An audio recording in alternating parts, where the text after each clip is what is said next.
राधा स्वामी मेरी अपनी आत्मा के स्वरूप सदगुरु रूप उपस्थित भाई और बहनों, मैंने आपको राधा स्वामी से संबोधित किया और राधा स्वामी ही परम तत्व का नाम है। इस युग में, जिसे हम कल युग कहते हैं, केवल नाम आधार माना गया है। पहले युगों के अंदर भी मालिक की खोज की गई। राधा स्वामी मठ या राधा स्वामी तरीका तो हमें अपने निधान पे ले जाता है। वो पहले से मौजूद था, लेकिन जिस तरीके को हम शब्द योग कहते हैं, श्रुत शब्द योग कहते हैं, इसको आम आदमी तक, आम जनता तक पहुंचाने के लिए सिर्फ कलयुग में ही संतों ने अवतार लिया। हम कह सकते हैं कि ये परंपरा, ये गुरुमत की परंपरा राधा स्वामी के रूप में, राधा स्वामी के नमूने से हमें जब मिली, इस युग में वो कभी साथ से चली।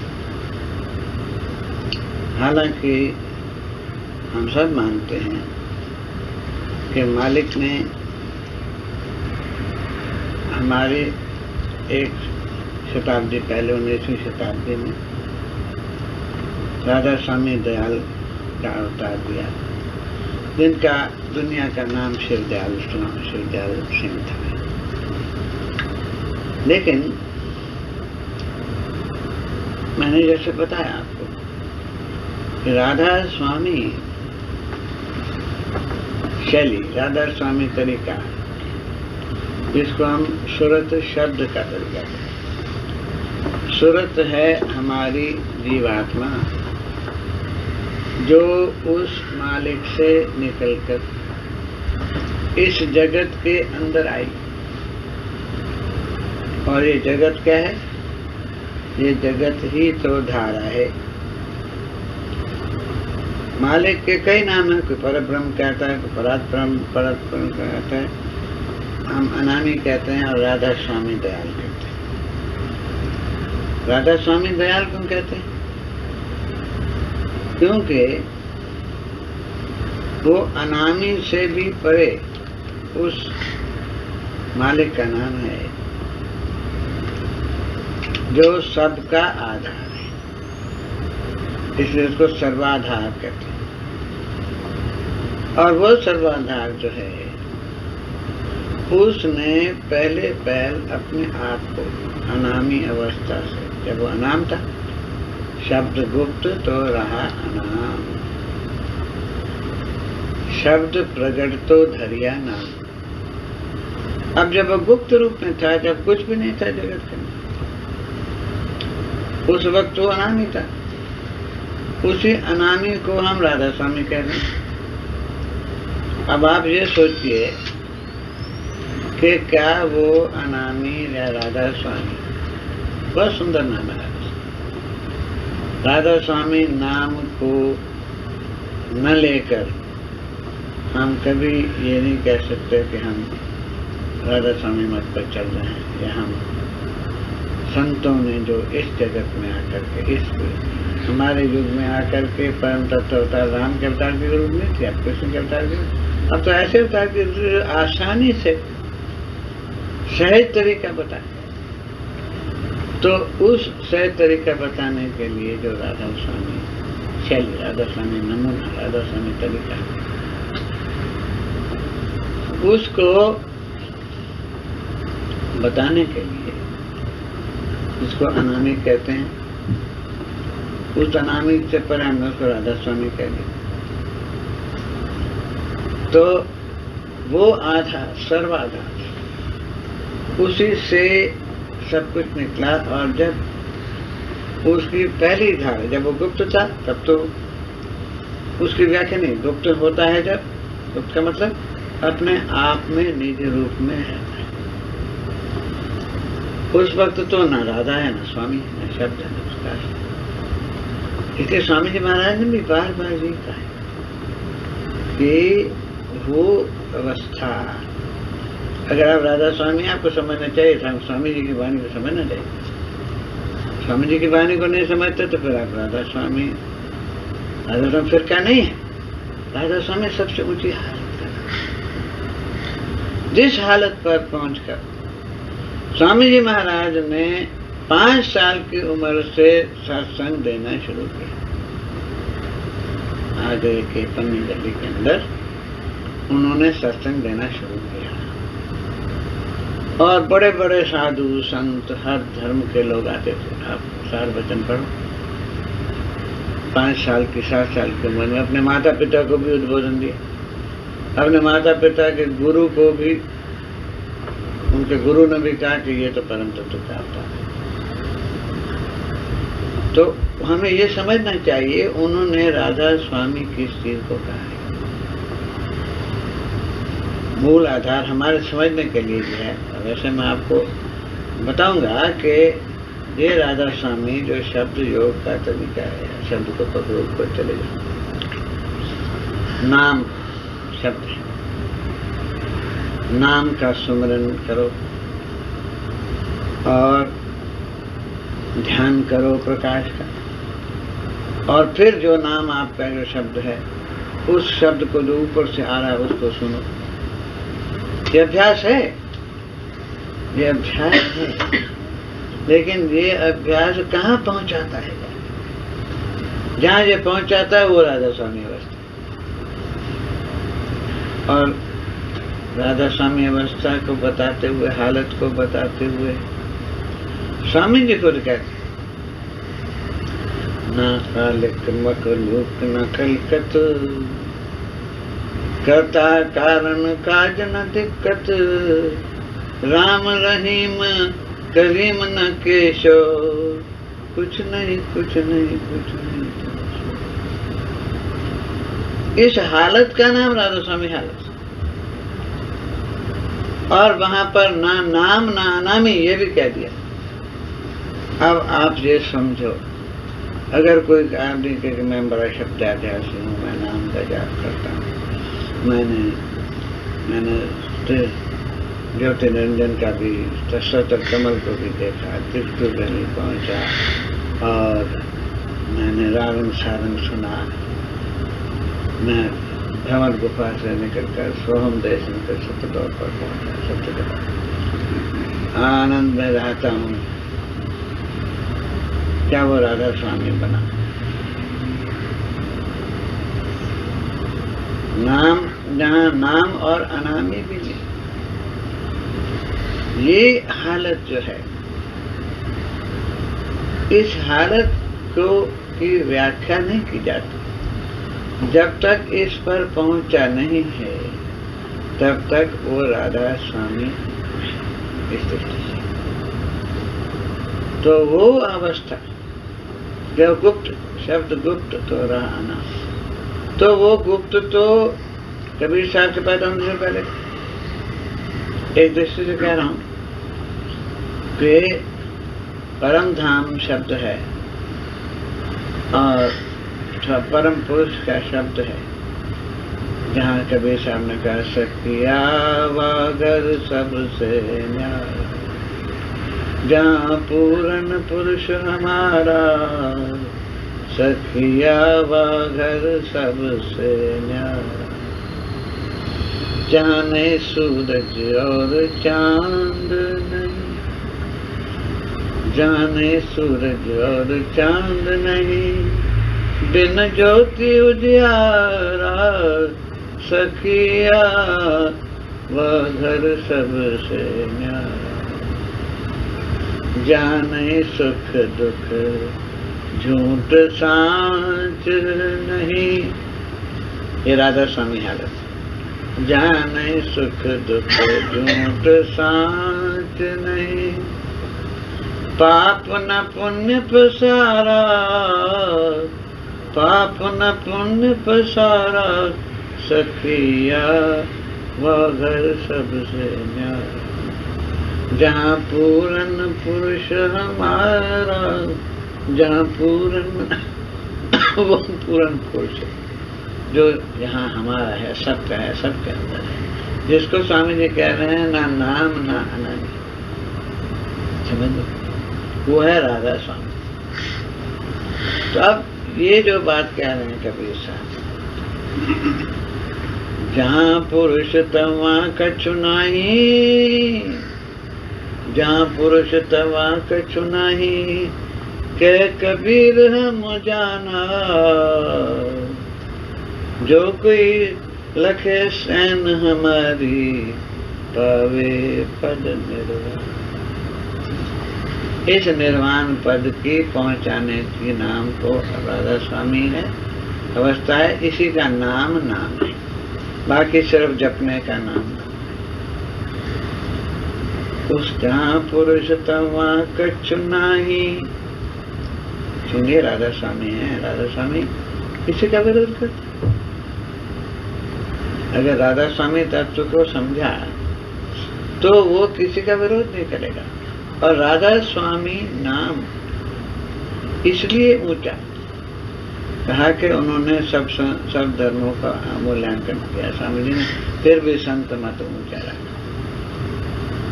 अब संत मत ऊंचा रखा का मतलब नहीं कि आगरे के अंदर जो लोग अपने आपस में आगरे से बंधे हुए हैं उसको ऊंचा रखा, उस हालत को, उस अवस्था को, जिसको कह जहाँ पुरुष तवा कछु नाही, ये उसी सच्चाई को जो पहले से मौजूद थी, शब्द पहले से मौजूद था, लेकिन उस शब्द को जीवन में उतार करके उसका अनुभव करके स्वामी जी की तरह या कबीर साहब की तरह उसका अनुभव करके जिंदगी गुजारना रहना, ताकि जितने धर्म आपस में, कोई कहता है राम है, कोई कहता है कृष्ण है, आपस में लड़ते हैं, उन सबको पता चल जाए कि ये गलत बात है। असल में सहज समाधि, असल में वो अनघरिया देवा, जिसका नाम राधा स्वामी कह रहे हैं, वो ही सबका आधार है। और उसको बड़े आसान तरीके से पहुंचा देने का नाम राधा स्वामी तरीका है। इसी बात को फिर मैं एक बार कबीर साहब के बात क्यों कहना चाह रहा हूं। कबीर साहब ने अनुभव किया 5 साल की उम्र में, उन्होंने एक जुलाहे के घर में परवरिश पाई। आप जानते हैं कबीर साहब को नूरा और नगमा उसकी पत्नी थी, जुलाहे ने तालाब में, कहते हैं कमल पत्र पर तैरते हुए उस बच्चे को। खैर ये जो सनातनी, कट्टर सनातनी है, ब्राह्मण लोग हैं, वो हर एक को ब्राह्मण बना देते। एक गप लगाई, कबीर साहब किसी ब्राह्मणी के पैदा हुए थे और उसको उसने ब्राह्मणी ने कर दिया। वो हर एक को ब्राह्मण बनाना चाहते, ये गलत बात है। जैसे भी कबीर साहब परम तत्व से, अब नूरा नगमा ने उसे पाया। वो कहने लगे कि हमारा बेटा नहीं है, हमें को ले जाएं, तो आपस में उनका पहले आपस में मतभेद हुआ, फिर उनको ले आए और कबीर साहब को पाया। अब कबीर साहब का संत अवतार है। देखना यह है कि वो अवतार मुसलमानों के घर पैदा हुए, मुसलमानों को भी उन्होंने उद्बोधन दिया। जो भी लोग आते थे, नाथ आते थे, वेदांत आते थे, उनको भी उन्होंने ज्ञान दिया। लेकिन उसके उन मुसलमान के घर में पैदा होने से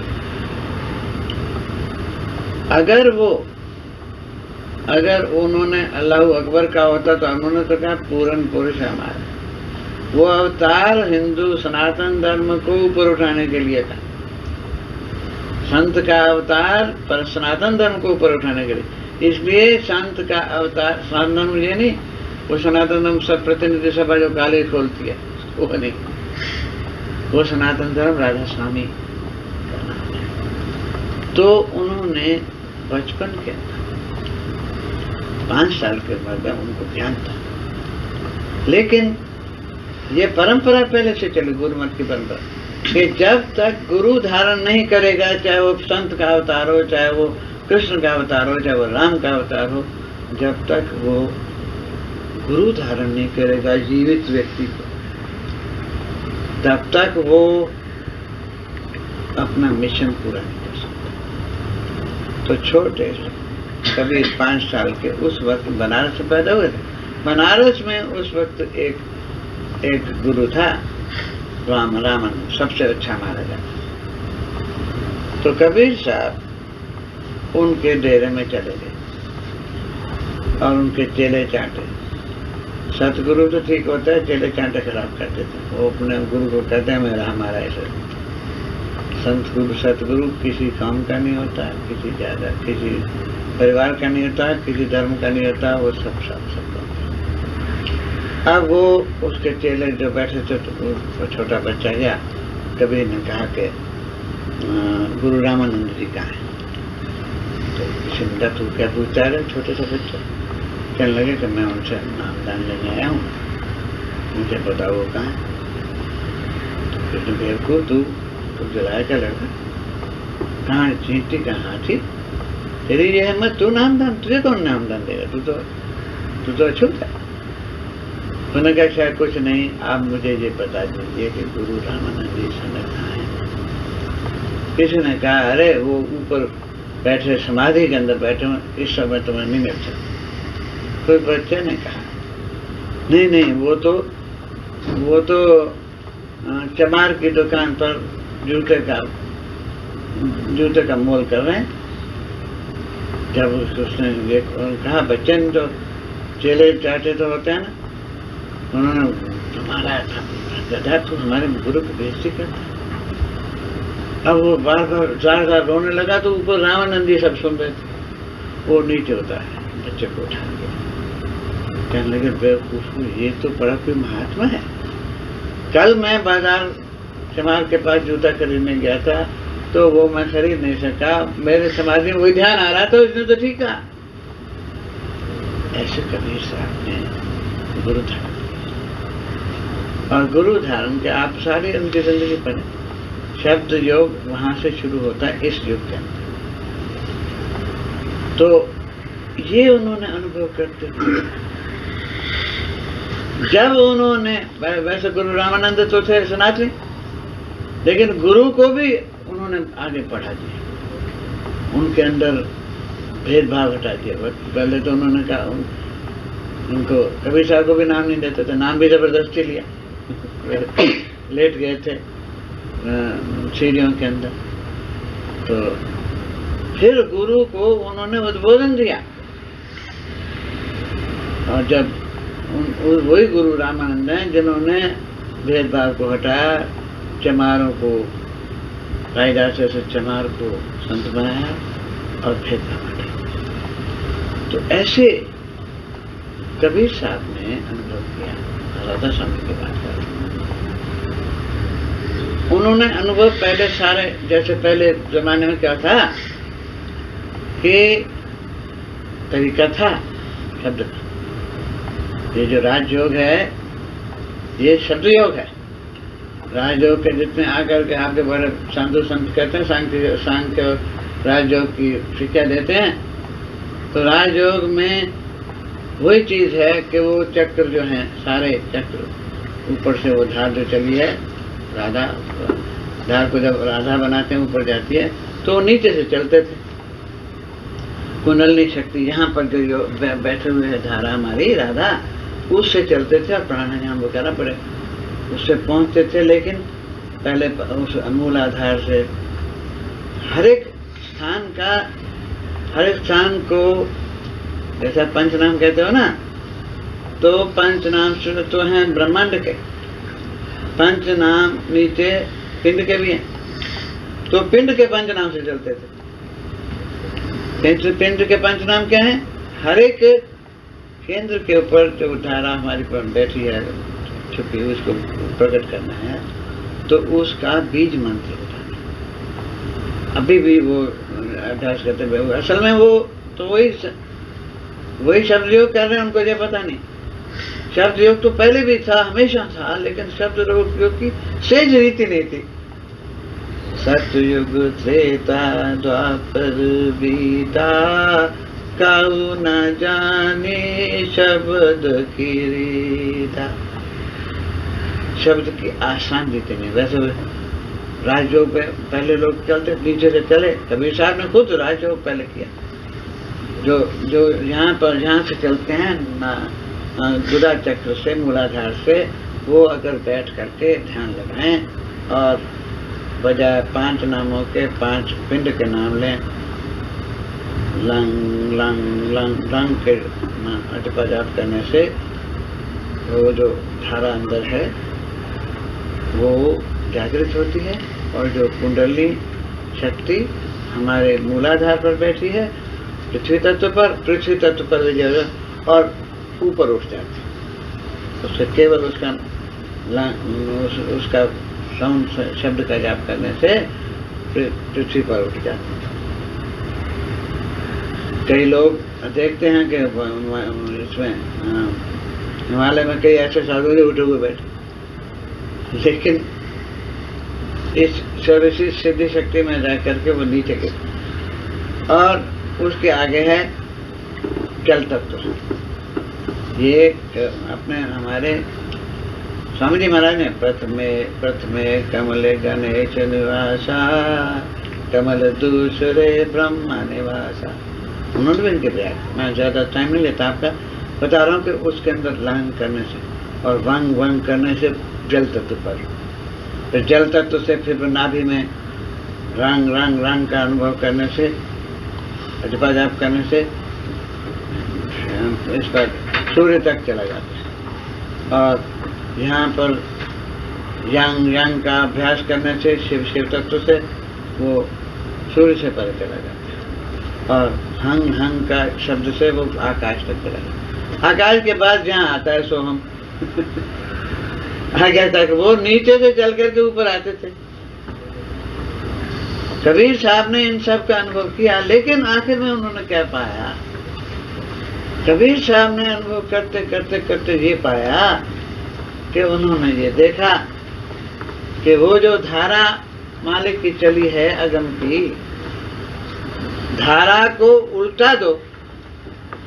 उन्होंने उस धारा का राधा स्वामी शब्द का अनुभव किया। तो उन्होंने ये कहा था, राधा स्वामी का मैं बता रहा हूँ, स्वामी जी महाराज से पहले राधा स्वामी का नमूना क्या था? तो कबीर साहब ने कहा, आपने सब सुना होगा, कबीर धारा अगम की सतगुरु दई बहाए, ताई उलट सुमिरन करो स्वामी संग मिलाए। उन्होंने इस शब्द को सुना।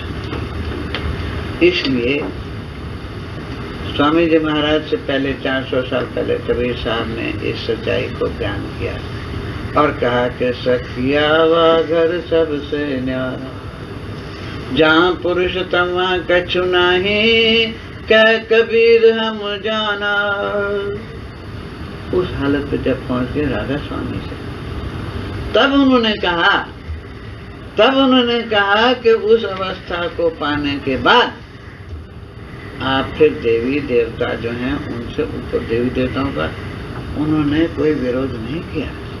मैंने जब से मैं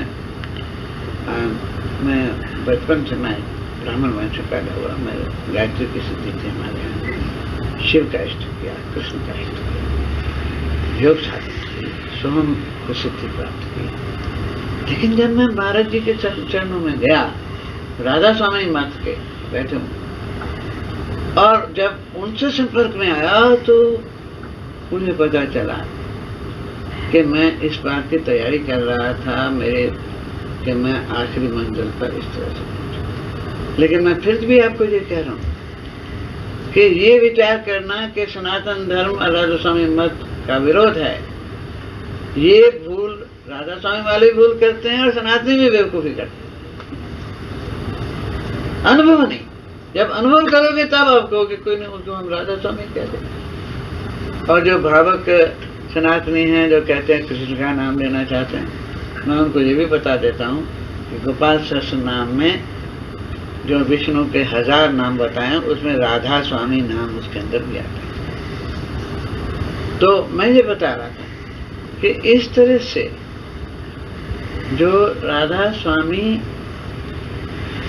का असली मकसद है वो यही है कि उसको तुम राधा स्वामी को, परात्पर को, अनामी को, पूर्ण पुरुष को, अनघड़िया देवा को। कबीर साहब ने उसको अनघड़िया देवा कहा। मैं मजबूर हूँ, चाहे आपको देर लग जाए बताने में कबीर साहब ने क्या कहा।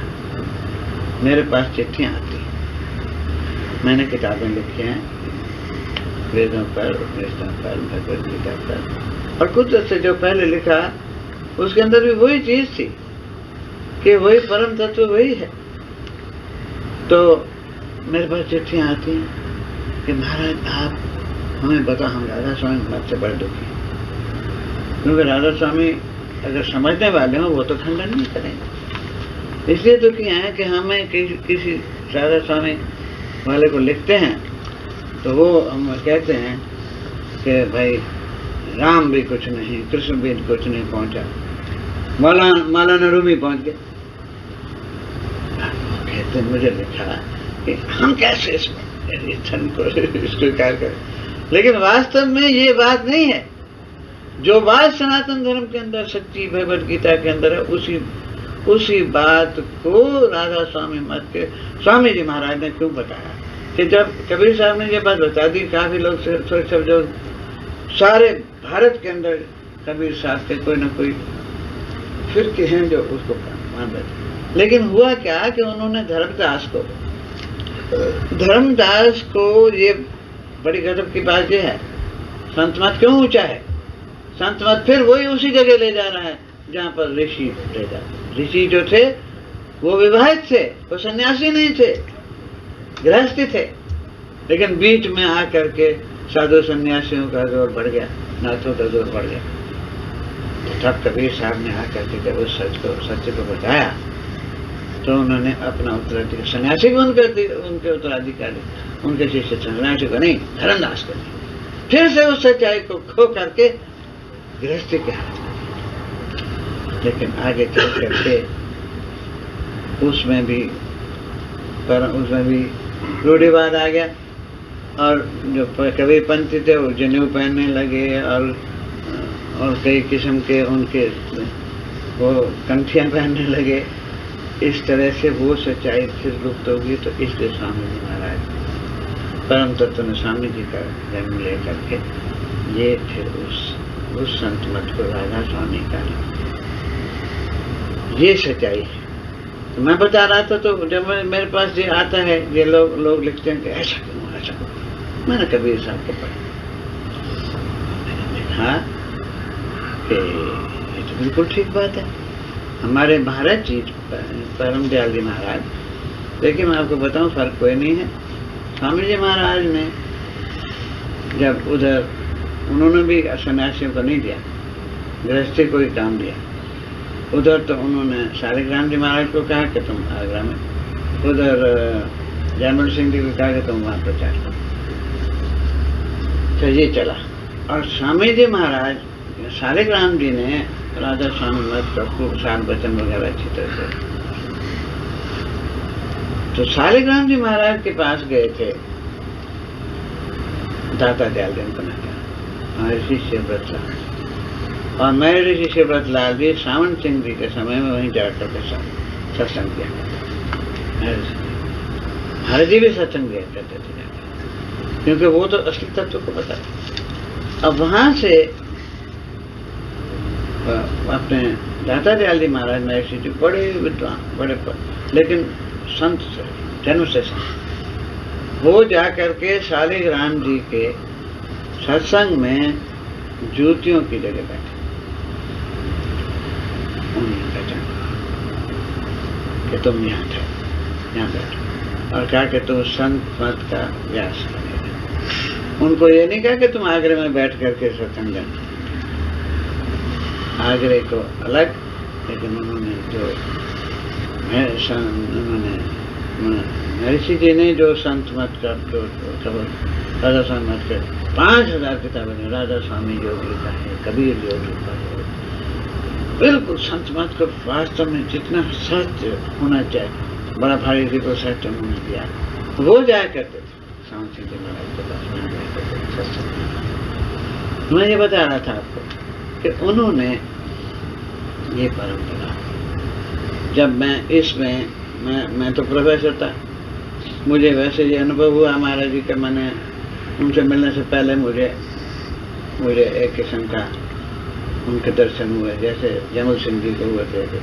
खैर मैं जब इधर महाराज जी ने चोला छोड़ दिया उन्होंने कहा और मुझे कहा कि तुम इस सच्चाई को, तुम इसका राधा स्वामी मत का, राधा स्वामी की असलियत का तुम प्रचार करना और सच्चाई पर चलते रहना। अब मैंने रिजाइन करके आ गया। वास्तव में मेरी इस तरफ रुचि तो पहले थी। खैर जब मैंने ये शुरू किया काम तो मुझे जितनी आने लगी, मैं जैसे कहा किसी ने कहा क्या बात है, मौलाना रूमी पहुंचा और ये पहुंचा, राम नहीं, कृष्ण कुछ नहीं। मैंने उसको स्टडी किया कबीर साहब को, और कबीर साहब के इस बात के इस शब्द पर मैं सत्संग लेकर फिर आपको संक्षेप में बताऊंगा कि राधा स्वामी क्या है। उन्होंने कबीर साहब ने जब मैंने ये शब्द पढ़ा, उन्होंने लिखा है अनकरिया देवा कौन करे तेरी सेवा। गुरु को वही अनकरिया देवा माने थे, शरीरदारी नहीं। हालांकि वो रहता है कहीं भी, लेकिन अनकरिया देवा कौन करे तेरी सेवा। गड़े देव को सब कोई पूजे, अन्न चढ़ावे मेवा। पूर्ण ब्रह्म अखंडित स्वामी, ताका भेद न लेवा। अनकरिया देवा कौन करे तेरी सेवा। उसे अनकरिया देव का राधा स्वामी है, उसे अनकरिया देव का परात्पर कहा जाता था। तो वो कहते हैं कि असल में बात यह है कि जो गड़े देव को की मूर्ति लगा दे, भैरव जी की लगा दे, लोग उसको पूजने लगते हैं। अब दिल्ली के अंदर अगर आप से ये समझते हो कि जहाँ पर ज़्यादा लोग जाते हैं वो धर्म सच्चा है, तो आप हनुमान जी के मंदिर में जाएं मंगलवार को, इतनी भीड़ लोग सुबह से आते हैं, उनका विश्वास है। लेकिन उनका अपना विश्वास काम करता है, मूर्ति तो नहीं करते कुछ। गड़े देव को सब कोई पूछे, वहाँ चढ़ावा तो लगे। पूर्ण ब्रह्म अखंडित स्वामी। इसलिए पूर्ण ब्रह्म कौन है? जो जीवित है, जीवित गुरु को मानना। तो आगे उन्होंने कहा है कि 10 अवतार निरंजन कहिए, 10 अवतार निरंजन कहिए, सो नहीं अपना होई। वो तो अपनी करनी भोगे, करता और ही कोई। अनकरिया देवा। अब लोग कहते हैं, समझते हैं कि उन्होंने अवतारों का विरोध नहीं किया। आप खुद रामायण को, तुलसी रामायण को पढ़ो, उसके अंदर लिखा है कि कई युग, हर युग के अंदर मालिक राम का अवतार लेता है।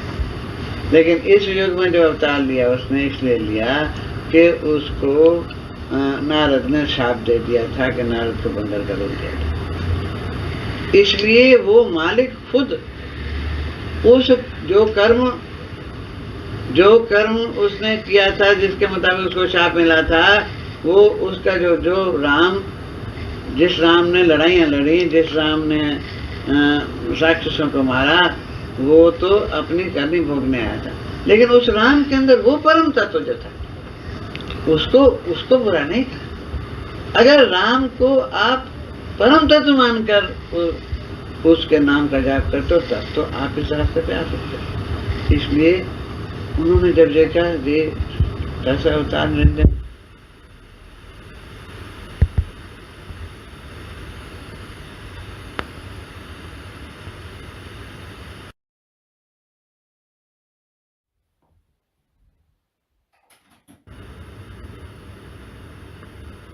ये कर्म तो लेकर सब आते हैं। इसलिए जो हम अगर कहते हैं, कबीर साहब ने कहा वो तो अपनी करनी भोगे, संत भी अपनी कर, पलटू साहब तेल के कड़ाह में उनको तला गया कि नहीं, लेकिन पलटू साहब के अंदर परम तत्व था, वो उसको पहचाने। इसलिए कबीर साहब ने निंदा न राम की न कृष्ण की। ये कहा कि जब वो अवतार आए तो कोई कर्म खासा, सदगुरु भी कर्म लेकर आता है। इसलिए कर्म लेकर आता है कि तुम सब कर्म के अंदर बंधे हुए हो। वो तुम्हें ये बताने आता है कि मैं कर्म बंधन में आकर के, मैं पवित्र रह करके मैं मालिक के साथ मिल सकता हूँ, तुम भी इस तरह से कर सकते। तो इसलिए 10 अवतार निरंजन कहिए, सो नहीं अपना होई, वो तो अपनी करनी भोगे करता और ही कोई। जो उनके अंदर आदि करता है उसको, उसका इनकार नहीं किया। आगे कहा, ब्रह्मा विष्णु महेश्वर कहिए, ब्रह्मा विष्णु महेश्वर कहिए, इनके सिर पर काई। और कुछ सुनेगा तो कहेगा ये तो बड़ी गलत बात कह रहे। इनके भरोसे तुम मत रहना, इनने मुक्ति पाई। तो ये बता रहे हैं ब्रह्मा विष्णु महेश्वर को मान तो रहे हैं, लेकिन अगर ब्रह्मा को, ब्रह्मा का रूप जो हम बनाते हैं 4 मुखों वाला, वो नहीं, ब्रह्मा शक्ति तो विराट माना है। हमने संत मत के अंदर कहते हैं ना, विराट अव्याकृत अहिरण्यगर्भ ब्रह्मा विष्णु शिव का वो रूप है। अगर ब्रह्मा के रूप को तुमने मिट्टी के उसके मूर्ति को माना है, तब अगर उस मूर्ति के पीछे जो परम तत्व है उसको देखा है, तब नहीं। ब्रह्मा विष्णु महेश्वर के ये इनके सिर पर काई। अगर आप उनकी मूर्ति को समझ रहे हैं, लेकिन मूर्ति के पीछे जो है, बल्कि शंकर जो है वो ही फकीर है। शंकर के रूप को मानना, फकीर को मानना वही बात है जैसे कबीर साहब को मानना या राधा स्वामी को फकीरों का रास्ता। तो उनके सिर पर काई, अगर तुम सिर्फ उनके शरीर पर हो। इसी तरह से अगर तुमने गुरु धारण किया है और उसको परम तत्व उसका नहीं देखा, परम तत्व हर जगह व्यापक है। अगर गुरु को तुमने धारण किया हर जगह व्यापक है, तो तुम्हारे स्मरण से जहां भी मंदिर में भी चले जाओगे तुम्हें वही परम तत्व दिखेगा। ये मतलब है गुरु मत का, और ये मतलब था सनातन धर्म का भी। अब ब्रह्मा विष्णु महेश्वर ये जो हैं, ब्रह्मा या विष्णु जो हैं वो शिव को परम गुरु मानते हैं, गुरु परम तो क्या है, और शिव विष्णु को गुरु मानते हैं, इष्ट मानते हैं। वैसे विष्णु को कहते हैं, विष्णु जो देवता है वो सात्विक है, सत्वगुण सफेद होता है, और शिव है तामसिक, मस्ती में रहने वाला, तमोगुण काला होता है। लेकिन सनातन धर्म के अंदर जहाँ शिव जी की मूर्ति है वो सफेद, जहाँ विष्णु की मूर्ति है वेंकटेश्वर की काली होती। इसका मतलब क्या? क्योंकि विष्णु एक पुरुष के रूप में, देवता के रूप में, शिव को अपना इष्ट मानते हैं, और शिव का ध्यान करते करते विष्णु काले हो गए, और शिव विष्णु का ध्यान करते करते सफेद। तो ये बात जो है इसके अंदर छुपे। ब्रह्मा विष्णु महेश्वर के इनके सिर पर काई, इनके भरोसे तुम मत रहना। तुम उनको इंसान समझ के, उनको शक्ल समझ के बरोबर चले। यही बात संत मत पर भी लागू होती है। तो आगे चल करके उनका जोगी जपी तपी सन्यासी आप में लड़िया, जोगी जति तपी सन्यासी आप में लड़िया, कह कबीर सुनो भाई साधो शब्द लगे सो तरिया। अब ये मैं समाप्त कर दूंगा कि कबीर साहब कह रहे हैं कि योग, आप भी योगी, आप शब्द योग को पढ़ते हो, शब्द योग। अगर आप गुरु को मान करके उसी भक्ति करके पूर्ण मान करके आप भक्ति के योगी हो, तो ये योगी जो होते हैं योग के अंदर सिद्धि शक्ति आ जाती है। कोई भी योग करो, कोई भी जाप करो, सिद्धि शक्ति क्या, हमारा मन एकाग्र हो जाता है तो चमत्कार होता है। और ये ज्यादातर जो योगी होते हैं, अब मैंने देखो हमारे कितने भोले लोग हैं, बड़े बड़े अपने आप को मनिष्ठ। एक कोई साधु बैठा हुआ कहीं पर वृक्ष पर, वो पाँव लटका के बैठा, कहते हैं 100 साल का, और ये जा करके मनिष्ठ उसके पाँव को सिर पर लगाते हैं। ये बात ठीक है कि उसने अगर वो बैठा हुआ है तो सिर्फ समाधि लगा रहा है, कोई सिद्धि शक्ति उसके पास हो जाती है। सिद्धि शक्ति तो तुम्हारे पास है जब तुम गुरु का ध्यान करते करते उसका रूप प्रकट हो। लेकिन ये लोग जो हैं जोगी, जपी, तपी, सन्यासी, ये सिद्धि शक्ति पा करके ये उसको लोगों को लूटते हैं और आपस में एक दूसरे पर शक्ति चलाते हैं। जोगी, जपी, तपी, सन्यासी, आप में लड़िया, खंड खंड का दारा मानव तक। तो कभी से कहे कबीर सुनो भाई साधो शब्द लगे सोतरिया। अब शब्द के अंदर जाने से, ये जो सहज तरीका आपको शब्द दिया जाता है, उस शब्द के अंदर जाने से, बल्कि शब्द से भी ऊपर जाता है। जब उस अवस्था को प्राप्त करता है कि जो चीज हमारे अंदर शब्द को सुन रही है, सत्य उसको देख रही है, अलग अगम अनामी का अनुभव कर रही है, वो अपने आप में क्या है, उस अवस्था पर जब पहुंच जाता है तब शब्द भी नहीं रहता, अशब्द गति हो जाती है। तो उस अवस्था को जो पहुंच गया, जिसने ऊपर देख लिया अपने आप को निज रूप को पहचान लिया, वो भेदभाव नहीं करेगा। इसलिए राधा स्वामी मत जो है, राधा स्वामी मत है। मत का मतलब तरीका है, मत का मतलब कोई फिरका नहीं है। तो ये शब्द का तरीका है। शब्द के अभ्यास से हम उस अंजरिया जगह, उस अवस्था पर, राधा स्वामी हालत पर पहुंच सकते हैं, जहाँ पर पहुंचने के बाद में आपके जीवन के अंदर समता और शांति मिली। अगर आपके जीवन के अंदर समता और शांति नहीं मिली तो आप राधा स्वामी को नहीं समझते, राधा स्वामी नाम आपने नहीं पढ़ा। तो ये मतलब है राधा स्वामी का। राधा स्वामी इसलिए सबसे ऊंचा है क्योंकि उसके अंदर सभी नाम समाविष्ट हो जाते हैं। क्योंकि उस अवस्था पर पहुंचने से कोई भी, जितने भी पहले तरीके थे, राजयोग के, सहज योग के, भक्ति योग के, सब उसमें सिर्फ ये चीज है कि 3 चीजें जरूरी हैं। वो 3 चीजें हैं सतगुरु, सत्संग और सतनाम। ये बिल्कुल 3 उसके दर्जे हैं। सतगुरु का मतलब यह है कि आप किसी को इष्ट माने। ये आपके मंदिर के अंदर कृष्ण को इष्ट मानते हैं। बहुत लोग कृष्ण को इष्ट मान करके बड़े आनंद का जीवन व्यतीत करते हैं। लेकिन अगर एक मूर्ति को इष्ट मानकर मीरा ने मुक्ति पा ली, कृष्ण प्रकट भी होते थे और वो लीन भी होते थे। तो मूर्ति के पूजन करने से अधिकतर तो लोग मूर्ति को ही समझ लेते हैं, लेकिन मूर्ति को ये मान लेना कि इसके अंदर परम तत्व है, ऐसा मानने से क्या होता है, तुम्हारे अंदर जीवित के अंदर भी परम तत्व है। भगवान कृष्ण ने कहा कि जो व्यक्ति मुझे सब जगह देखता है, अगर आप कहते हो कि मैं कृष्ण भक्त हूं और दूसरों से नफरत करते हो कि राधा स्वामी है, यार हमारी है, तो फिर आप कृष्ण भक्त तो जीवित के अंदर मौजूद है। गजब की बात यह है कि एक मस्जिद की ईंट उखड़ गई तो उन्होंने कत्ल कर जीते जागते ईश्वर को कत्ल कर दिया उस पत्थर के लिए।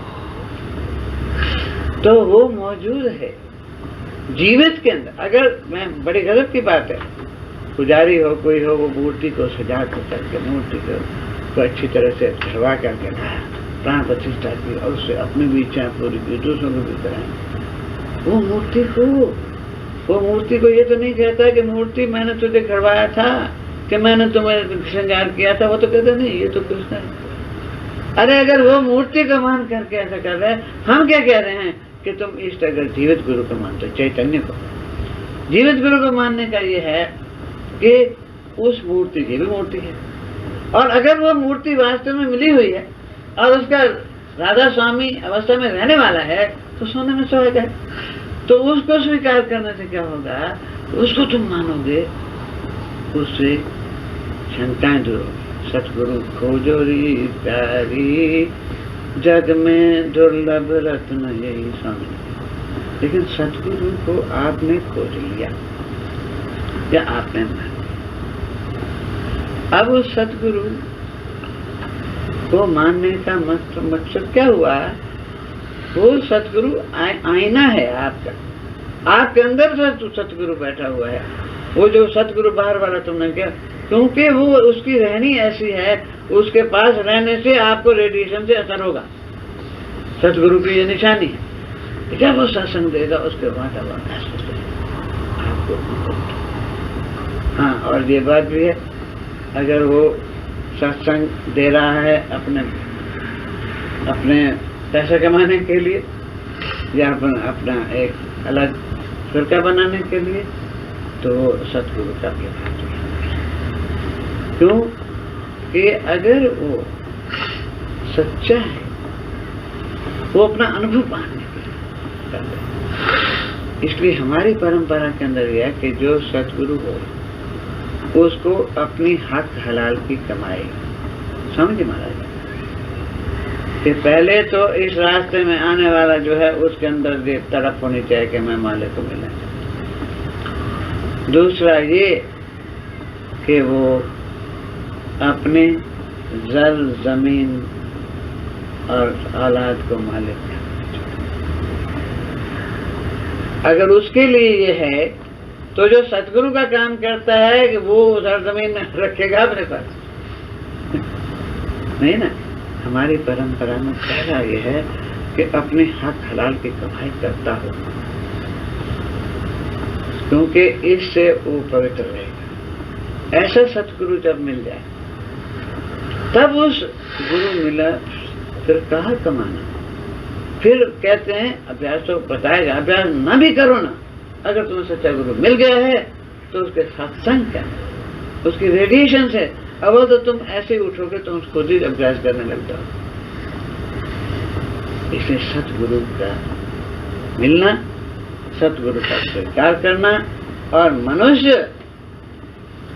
जीवित मनुष्य को स्वीकार।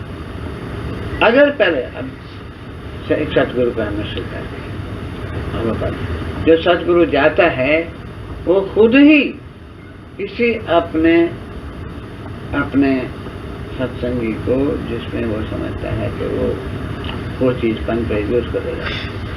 ये स्वामी जी महाराज ने सारवतन में कहा कि जिसको वो दे जाए तो उसका मतलब ही होता है ये नहीं कि तुम्हारा वो सतगुरु था वो तो चला गया, लेकिन उसकी ख्यालात, उसकी संस्कार मौजूद हैं।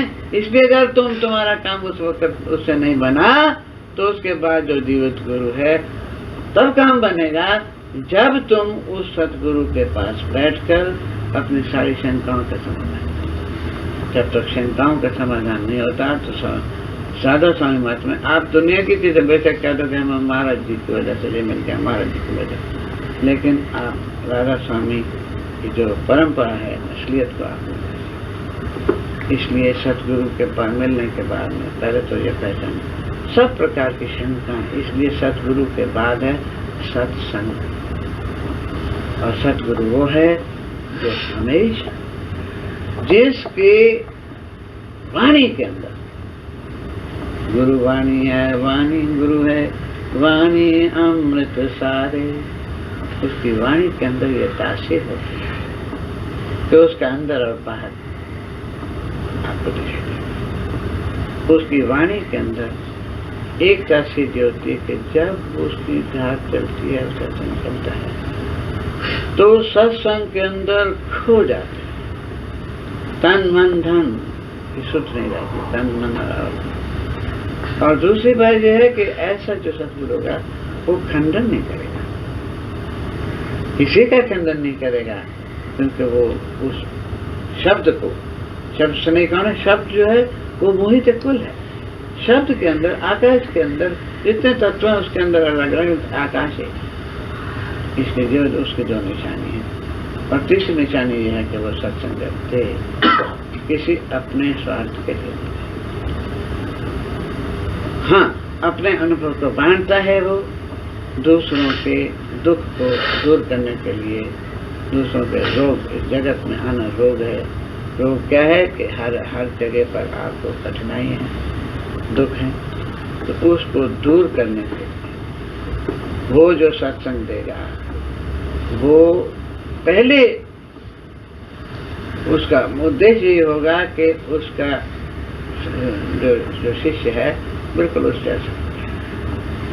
अगर ऐसा नहीं है, अगर केवल सत्संग सिर्फ किसी और स्वार्थ से दिया जाता है, तो वो ऐसे सतगुरु के पास आपको लाभ नहीं पहुंच सकता। तुलसीदास ने कहा है, हरहि शिष्य धन रोग न हरहि, सो गुरु घोर नरक में करे। गुरु का तो स्वार्थ नहीं, और शिष्य भले ही जो देता है, देना तो पवित्रता की निशानी है, देना लेना व्यवहारिक है, लेकिन शिष्य को ऐसा चाहिए, गुरु को सब कुछ दे, गुरु को ऐसा चाहिए, शिष्य को कुछ नहीं। तो ऐसा सतगुरु जब आप, जो तुम देते हो वो लेता नहीं है, उसको जरूरत नहीं। हाँ, शिष्य तो इसलिए देता है कि उसके नजदीक आ जाए। जब उसके नजदीक आ जाएगा, उसकी रेडिएशन उसको काम देगी और वो आगे बढ़ेगा। लेकिन शिष्य, गुरु तो कभी स्वार्थ नहीं होना चाहिए। तो ऐसे सतगुरु के मिलने के बाद अब उसका सत्संग जो कुछ तुरबत नजदीकी इसलिए होती है ताकि वो मेहर की दया। मेहर की दया क्या है? मेहर की दृष्टि क्या है? कि वो तुम उससे प्यार करते हो, वो फिर तुम्हें बताएगा कि तुम अपना जीवन कैसे करोगे, तब वो तुम्हें देगा। सत्संग के अंदर आपके सत्संग तो बाहरी सत्संग है, गुरु के पास सत्संग, आंतरिक सत्संग है सपना और अभ्यास करना। लेकिन अभ्यास से पहले अगर आपको सतगुरु मिला तो उसके सत्संग से लोग कई आते हैं मेरे पास, वो कहते हैं कि हमें 23 साल से कर रहे हैं, कुछ नहीं दिखाई देता। लेकिन अगर ऐसा सत्संग अटेंड कर रहा है, जीवित गुरु का सत्संग अटेंड कर रहा है और वो अभ्यास कर रहा है, तो अंदर से उसके पर्दे पे पर्दे हटते जाएंगे। जब पूरी तरह से हट जाएंगे, कोई चिंता की बात नहीं, मुझे प्रकाश नहीं दिखाई देता, मुझे शब्द नहीं सुनाई देता, वो भी आ जाएगा। लेकिन सत्संग बहुत जरूरी है। सत्संग से आपको धीरे धीरे धीरे किसी दिन एक सत्संग के अंदर भी जब आपको एक आभास हो जाएगा कि शुद्ध शब्द का, आपको ये पता चल जाएगा कि मेरे असली जो निज रूप है वो शरीर मन आत्मा से ऊपर है। तो आप जगत में रहते हुए जब शरीर छोड़ेंगे, शरीर छोड़ते वक्त आपको कहते हैं गुरु का रूप आता है। लेकिन गुरु का रूप जो आता है ना, वो गुरु का रूप तो है बाहरी। हाँ, अगर गुरु का रूप आया और गुरु के रूप से आपको ये याद आ गया कि गुरु ने ये बताया था कि किसी स्थूल शरीर से तुम्हारा लगा होगा, तब तुम्हें वापस आना पड़ेगा।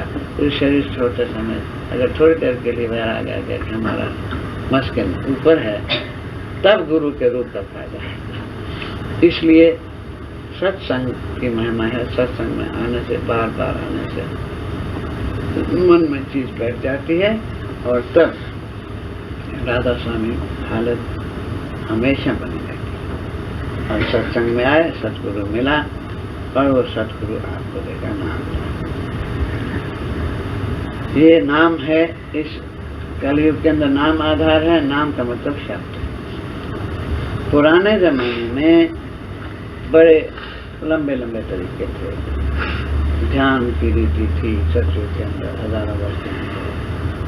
त्रेता युग के अंदर यज्ञों की जरूरत थी, यज्ञों के अंदर समय और लगता था और द्वापर के अंदर पूजा थी। लेकिन यहाँ जब सतगुरु आपको मिलेगा वो तुम्हें बहुत सहज तरीका बताएगा। वो तुम्हें ऐसा नाम बताएगा जो निज नाम है, जो धनात्मक और निज नाम है। और वो नाम है, मैं अभी बता रहा था स्वामी जी ने क्या कहा। स्वामी जी ने कहा कि नाम अनामी, पहुंचने के बाद क्या है, जहाँ नाम या अनामी नहीं उसका नाम तुम्हें। अब होगा शब्दाभ्यास, चाहे वो पंच नाम से हो, चाहे वो आपको एक नाम से हो। पंच नाम के बाद भी आप एक नाम पर अपना पहुंचोगे। जब वो तुम्हें नाम देगा, जो गुरु वो आपको आपकी फितरत के मुताबिक बताएगा और उस नाम का सिमरन ध्यान भजन करते करते आप निज स्वरूप को पाओगे। लेकिन बात यह है कि जब उसने तुमको नाम दिया, नाम है उन्होंने का रूप, आप तो कहो रूप, हम क्या समझे रूप क्या होता है?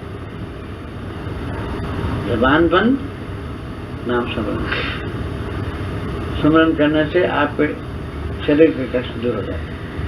अब आंख बंद की, अब नाम तो स्मरण कर रहे हैं, राधा स्वामी कर रहे हैं या नरसिंह कर रहे हैं, नाम स्मरण कर रहे हैं। लेकिन जो नाम दिया है, स्वामी जी कह रहे हैं नाम अनामी। अरे नाम का तो अनामी कर दिया, वो तो कुछ भी नहीं है। अब नाम हमने लिया, गुरु ने नाम दिया, लेकिन यहाँ पर हमें ध्यान किसका करें? उस नाम का नामी कौन है? उस नाम जिसका नाम ले रहे हैं, उसके नाम के नाम जिसका है वो चीज क्या है जिसको हम देख सकें? नहीं ना रूप, सीधी बात है।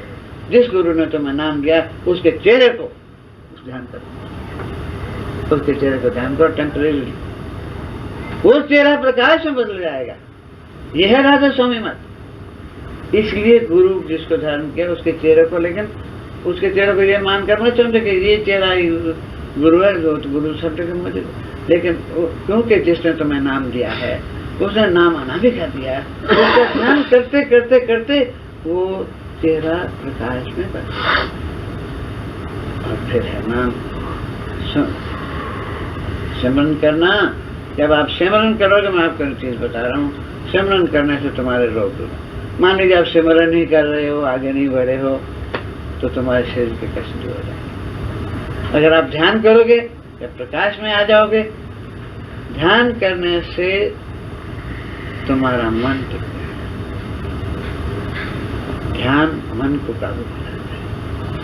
और भजन करने से जब सुनोगे तो तुम्हारी आत्मा आत्मा के क्षेत्र में, आनंद के क्षेत्र से ऊपर उठते। ये सुमरन ध्यान भजन तीनों सिमरन ध्यान भजन तुम्हें जब सतगुरु देगा, तब तुम सतनाम का मतलब क्या है? आप उसको अनुभव करें। कहा गया है कि जब लग न देखो अपने नैना, तभी न मानो गुरु के बहना। इसका मतलब ये नहीं, गुरु के संग ये है कि उन वस्तु तुम्हें तरीका बता दिया। अब जब तुम अपना अंदर अनुभव करोगे, तुम वाकई कहोगे जो गुरु जी ने अनुभव बताया था वो बात सही है। इसलिए आखिरी अवस्था सतनाम की है। सतनाम में क्या होगा कि आप सतनाम लेते लेते लेते गुरु का रूप खत्म, गुरु और शिष्य दोनों न, गुरु सतगुरु का गुरु तो चला जाएगा, सत्संगी का संग चला जाएगा और दोनों सत्प्रोत हो जाएंगे। गुरु रहेगा ना चेला रहेगा, लेकिन वो अवस्था ये है राधा स्वामी मत की विशेषता। और वो लंबा चला शब्द में नहीं अब उसकी व्याख्या करना चाहता, उसमें ये कहा है, आया गुरु दरबार। गुरु के दरबार में जब आ गए, उन्होंने लिखा है कि मैं पहले दादा दयाल जी कह रहे हैं, जरा एक बार जल्दी खत्म कर देंगे। दादा दयाल जी कह रहे हैं कि गुरु दरबार में राधा स्वामी मठ में आकर के मुझे क्या मिला। उसमें क्या है, आया गुरु दरबार, आया गुरु दरबार में मेरे सतगुरु साईं। आया गुरु दरबार में मेरे सतगुरु साईं। पल पार से ही न भया हूँ, बुद्धि कालाचार मैं मेरे सतगुरु साईं। ज्ञान है आया गुरु दरबार। गुरु के दरबार में आने से गुरु को परम तत्व का नमूना मान थोड़ी देर के। अगर गुरु को तुम शरीर मन मान करके तुम्हारी इच्छा पूरी कर, उसको अगर परम तत्व मानोगे घाटा तुम्हारा नहीं है, तुम खुद ही परम तत्व। गुरु दरबार में आने का मतलब क्या है? वहाँ पर डिसिप्लिन से आने। जो गुरु के दरबार में आकर के किसी के दरबार में जाते तो अनुशासन से। वहाँ पर अगर आदमी आए तो पहले खाली होकर आना, दीनहीन होकर आना। अगर पहले से वो कहे मैं तो कृष्ण भक्त में गीता को जानता हूँ, तो वो नहीं। तो यहाँ पर आए उसको बिल्कुल नम्र होकर के, दीनहीन होकर के। तो गुरु दरबार में आया, बल पौरुष से हीन भया। दाता दयाल जैसा, मैं आपको सच्ची बात कह रहा हूँ, श्यामचंद्र जी महाराज के लिखे हुए हैं, लेख लिखे हैं दाता दयाल पर के, गजब के। ये सबसे ज्यादा संत मत के, संत मत को अच्छी तरह से पहले। अब दाता दयाल कह रहे हैं बल पौरुष से हीन भया हूँ। अगर तुम पहले ही गुरु के दरबार में आकर के समझो कि मैं तो कुछ हूँ, तो तुम्हें कुछ नहीं करेगा। खाली घड़ा होगा और सीधा पड़ा होगा तो उसमें पानी जाएगा, ऊंधा पड़ा होगा तो नहीं जाएगा। बल पौरुष से, अरे छोड़ दो उसको। जब मैं महाराज जी के शरण में गया, मैंने बड़ी किताबें लिखी थी, मैं अभ्यासी था, मैं जीवन मुक्त था। लेकिन जब महाराज जी के सामने गया, वास्तव में मैंने सब कुछ खत्म करके उनके चरणों के अंदर शरणागत हो गया। उसके बाद मुझे तो बल पौरुष से हीन भया हूँ, बुद्धि कालाचार। बुद्धि बड़ी खराफात करती है जब तक बुद्धि के अहंकार होते हैं। लेकिन अहंकार को छोड़ देता है। सीधा साधा भक्त जो होता है ना, पढ़ा लिखा नहीं होता, वो जल्दी पहुंचता है। आगे चलिए। ज्ञान भक्ति नहीं कुछ बन आवे, कर्म का निपट गवार मैं मेरे सतगुरु साईं। ज्ञान भक्ति जो है, जो लोग अपने आप को ज्ञानी समझते हैं ना, ज्ञानी समझता है, वो कहता है मैं तो ज्ञानी हूँ, तो दूसरे को उसने नीचा समझा। असली भक्त तो वो है जो सब जगह गुरु को इतना याद समझ कर, गुरु के सिवा से कुछ दिखाई नहीं दे, तो किससे नफरत करेगा? वो क्या कहेगा मैं ज्ञानी हूँ? ज्ञानी के अंदर ज्ञान का अहंकार होता है। ज्ञान भक्ति में कुछ बना रहे। जिस किस्म की भक्ति लोग ऊपरी भक्ति करते हैं ना, उससे।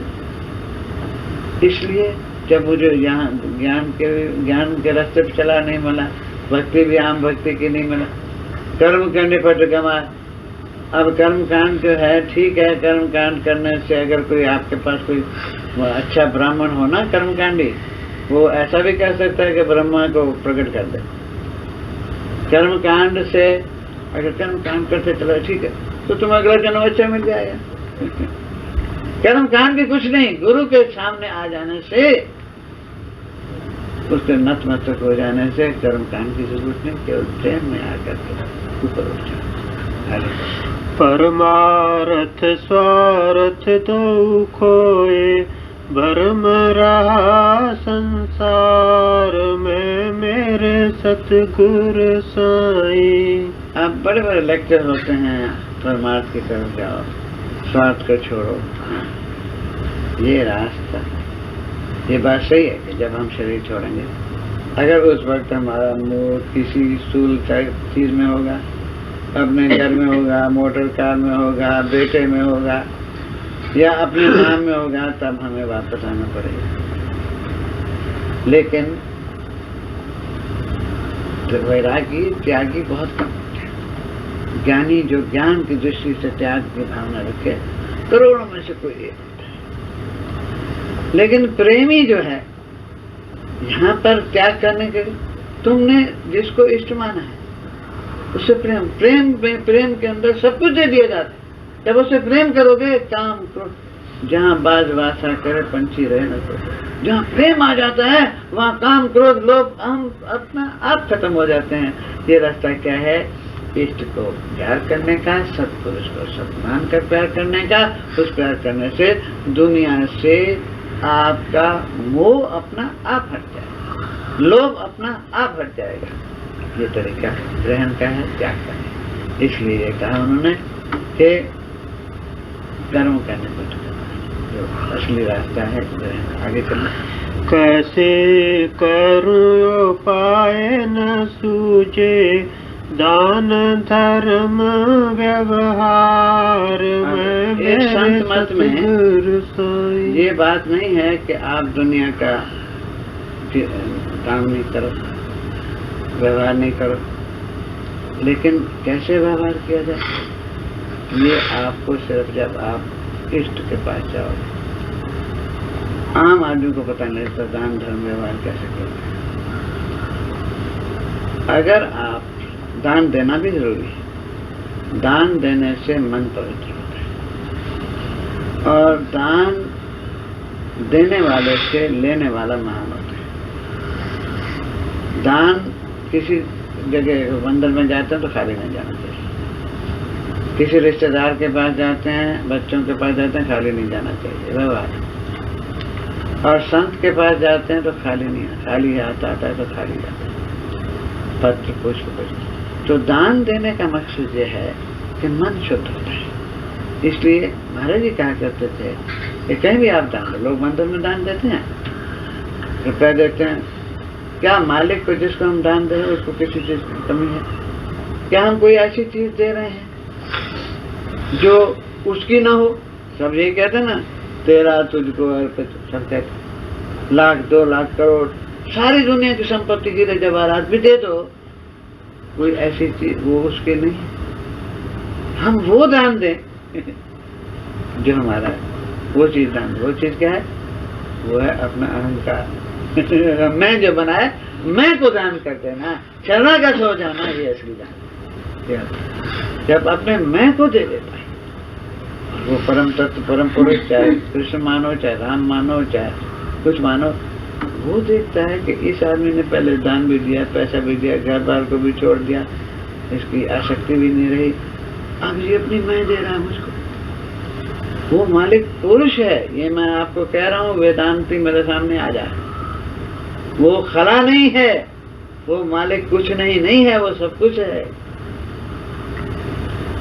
कोई अगुण कहे, कोई सगुण कहे, कोई निराकार साकार कहे, तू सब कुछ है और कुछ भी नहीं, धुरपद धुरधाम निवासी है। मालिक का क्या स्वरूप है?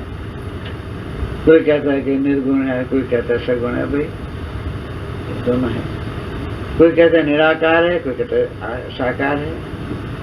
तो सब कुछ है और कुछ भी नहीं, अनाम अनामी से पर सब कुछ है और कुछ भी नहीं। क्या निशानी? धुर पद धुर धाम निवासी है।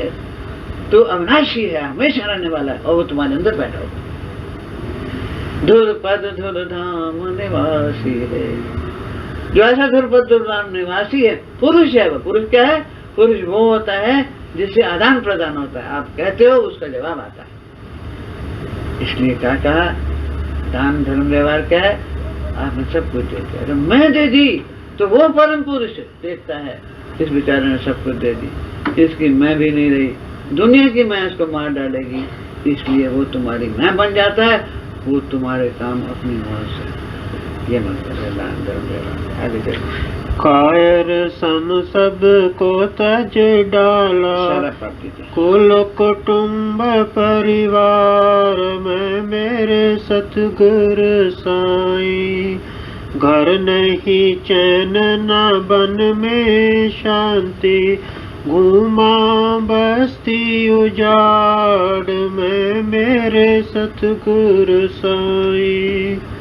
राधा स्वामी धाम की ओर दृष्टि गई, आए पड़ा गुरुद्वार में मेरे सतगुरु साईं। इस गुरु मत में जीवित व्यक्ति को अपना आदर्श मान करके अगर हम चलते हैं तो इसमें ये आराम है कि हमें घर नहीं छोड़ना, संन्यास की जरूरत नहीं, और लोग कोशिश करते हैं संन्यास में मिल जाए, लोग कोशिश करते हैं घर में मिल जाए, लेकिन जहाँ कोई शांति नहीं मिली, आखिर राधा स्वामी धाम की ओर चले। मालिक का वो स्वरूप जो सबसे ऊंचा है, जो रंग रूप से ऊंचा है, जो राधा और स्वामी से ऊंचा है, लेकिन जहाँ से ये सब कुछ नहीं है।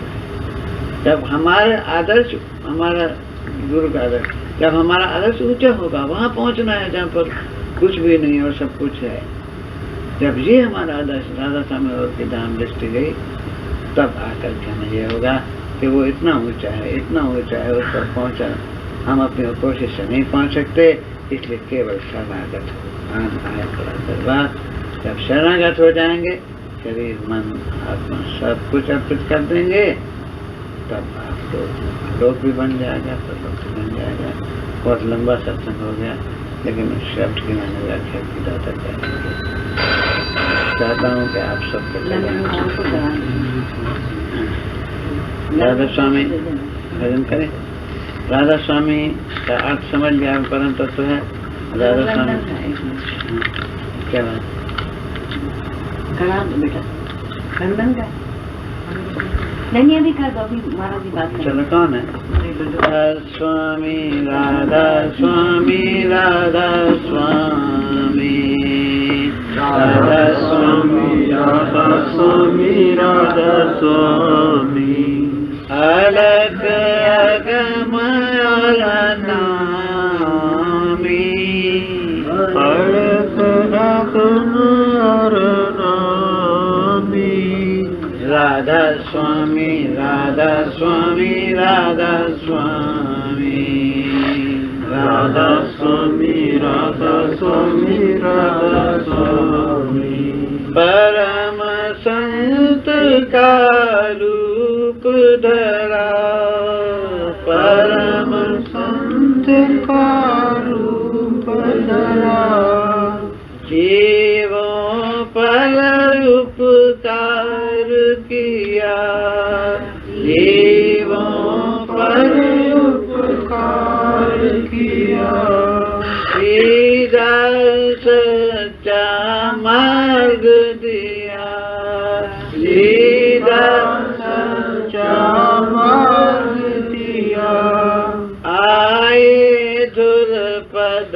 धामी, आए धुरपद धामी, राधा स्वामी, राधा स्वामी, राधा स्वामी, राधा स्वामी, राधा स्वामी, राधा स्वामी, बन कर आए परम फकीर, बन कर आए परम फकीर, हरने सब जीवों की पीर, हरने सब जीवों की पीर, परम दयालु दानी वीर, परम दयालु दानी वीर, नाम दान के दानी, नाम दान के दानी, राधा स्वामी, राधा स्वामी, राधा स्वामी, राधा स्वामी, राधा स्वामी, राधा स्वामी, राम भी हो और कृष्ण भी तुम, राम भी हो और कृष्ण भी तुम महावीर और बुद्ध गौतम, तुम महावीर और बुद्ध गौतम, अक्षर ब्रह्म और पुरुषोत्तम, अक्षर ब्रह्म और पुरुषोत्तम, सब नामों में अनामी, सब नामों में अनामी, राधा स्वामी, राधा स्वामी, राधा स्वामी, राधा स्वामी, राधा स्वामी, राधा स्वामी, मानव मानवता का किया प्रचार, मानवता का किया प्रचार, निज अनुभव का दे दिया सार, निज अनुभव का दे दिया सार। ऐसे गुरु को बारंबार, ऐसे गुरु को बारंबार, नमामि नमामि नमामि, नमामि नमामि नमामि। राधा स्वामी राधा स्वामी राधा स्वामी, राधा स्वामी राधा स्वामी, दाता दयालु के प्यारे तुम, दाता दयालु के प्यारे तुम, मानव के रखवारे तुम, मानव के रखवारे तुम, निर्गुण और सगुण भी तुम, निर्गुण और सगुण भी तुम, सबके अंतर्यामी, सबके अंतर्यामी। राधा स्वामी राधा स्वामी राधा स्वामी, राधा स्वामी राधा स्वामी राधा स्वामी। मेरी सद्भावना आपको शरण शरण की वंदना नित कोई और न काम, गुरु बसोचित आए बख्श दो नाम, तेरी शरणागत हुआ किसकी राखूं आज तो तेरी दया की जग से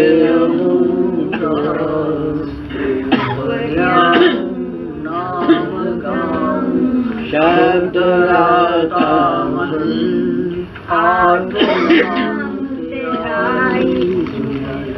आज्ञ मेरा शीश पर कर कमल लिया चरण लगाए, भगत पानी कर गया शरण तेरी आए, मुक्ति की नहीं चाह मन में भक्ति प्यारी लाए, राधा स्वामी की दया से भाग्य पूर्ण जाओ, चरण शरण की वंदना नित कोई और न काम, गुरु बसोचित आए मेरे बख्श दो।